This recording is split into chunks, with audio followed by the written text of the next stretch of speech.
out wanting to talk about an issue that is of great importance to me at the moment. An issue that makes my blood boil but saddens me all at the same time.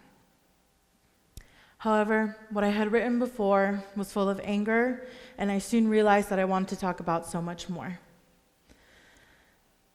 I felt if I was being given a chance to have a voice, then I wanted to get the most out of this opportunity.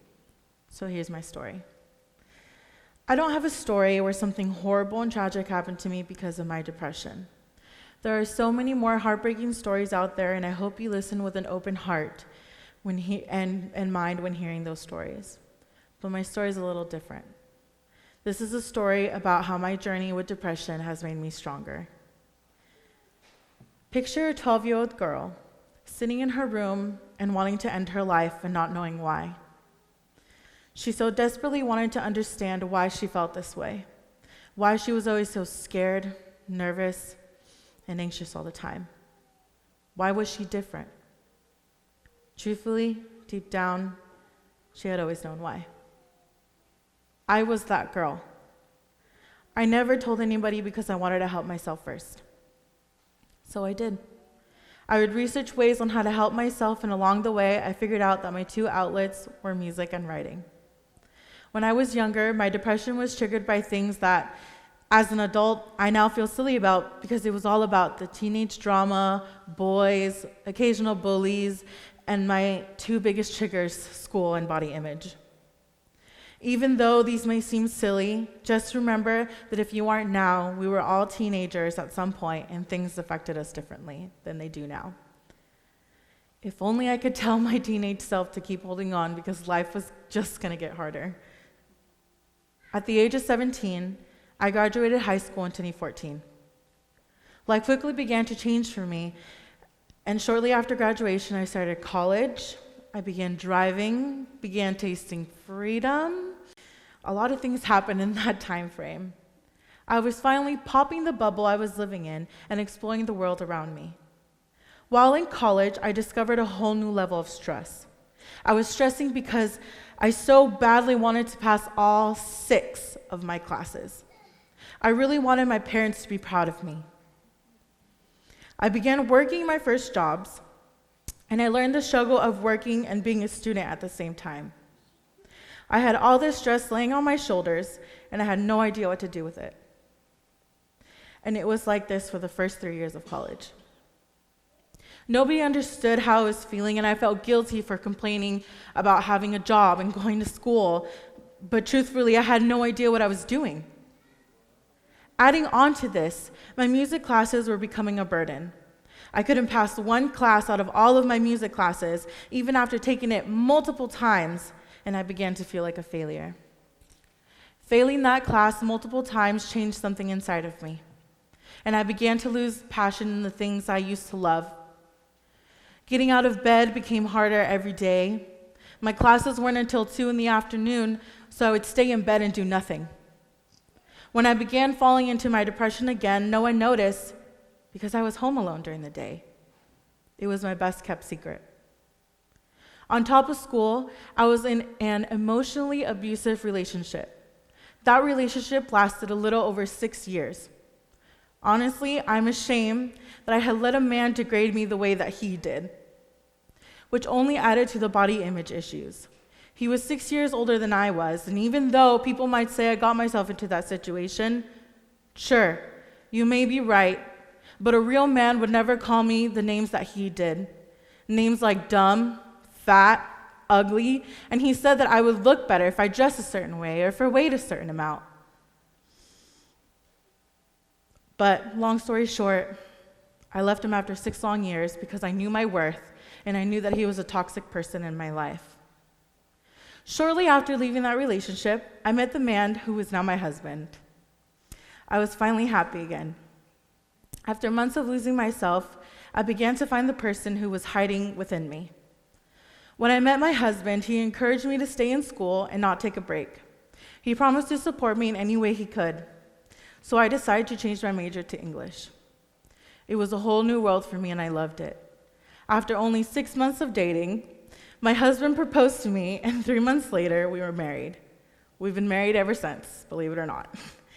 Depression was left behind, and I was loving these feelings of happiness. That is until things took another turn. Shocking, right? 3 or 4 months after getting married, my husband and I had to fight for custody for my stepson, Tony. That was a huge trigger for me. The court dates, parents' visits, and drama was too much. We fought so hard for him.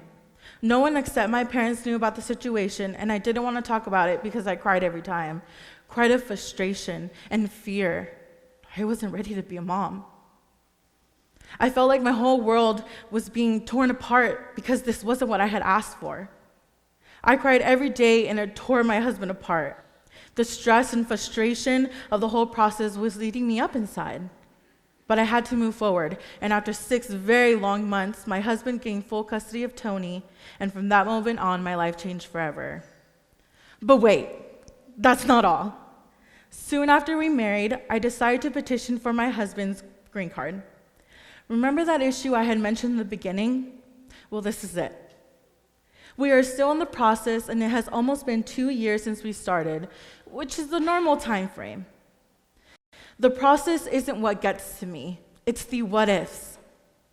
If it wasn't enough having to prove that our marriage is indeed real and true and paying all the very expensive fees, they make you wait long periods of time until you hear anything back, which gives you the time to sit there and imagine all the worst possible scenarios. If you have a significant other, I invite you to think of them in this moment. I invite you to close your eyes and think of the wonderful memories and adventures you have had with your significant other, and if it applies to you, your family. Are you taking amazing vacation trips? Or maybe you're sitting at the kitchen table or eating takeout in the living room or in your bedroom watching your favorite movies. Or maybe you're thinking about how lucky you are to see their face every morning and night. Think of all the things that annoy you about them, and now think about how all those things actually make you love them even more. Now imagine you wake up and your significant other isn't there anymore. Imagine the kids asking where their mom or their dad is and how come they haven't come home yet. What would you tell them?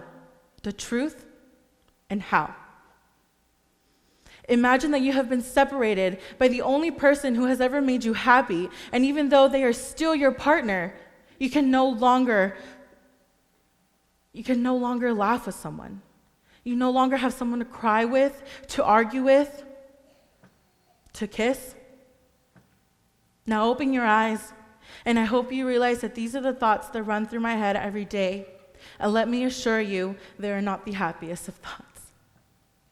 My husband is still here, and many people think, oh, but you can go back to Mexico with him. True. But why should I if I'm a U.S. citizen? This is my country. I was born here, and I am proud of it as much as you are. It should be my natural-born right to have my husband in the same country as me. He hasn't done anything bad. He's not a criminal. He's a great father and a hardworking and respectful man. And how different is that from any other man? I began to see a therapist in 2019, and she had to write a letter for immigration stating that I have persistent depressive disorder and anxiety, which basically means that some days I'm okay, and some days I'm afraid of my own thoughts. My therapist had to prove to immigration that my mental health would be negatively affected if my husband were to leave the country. But doesn't that sound like common sense? Therapy has helped me in so many ways, and I want to say that it's okay to be in therapy. It could definitely be a hassle at times, but at least someone is willing to listen to you. I have gone through so much in just 23 years of my life, and there is so much more to my story, but these are the highlights of my journey with depression and anxiety. In my case, my depression is caused by different triggers, and remember, every person's depression is different.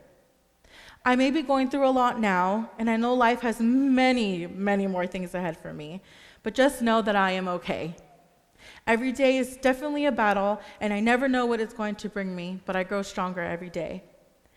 If you are going through something right now, and no one else understands, just know that I am proof that you will be just fine.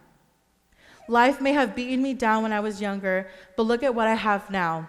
a husband, a son who I consider my own, and it has made me appreciate the things I have now, because everything could definitely change in a second. I want to remind everyone that you are stronger than you think. And if you're battling your own mental illness right now, and you are sitting here right now and anywhere really, you are already winning. And it's simply because you are still here. Thank you.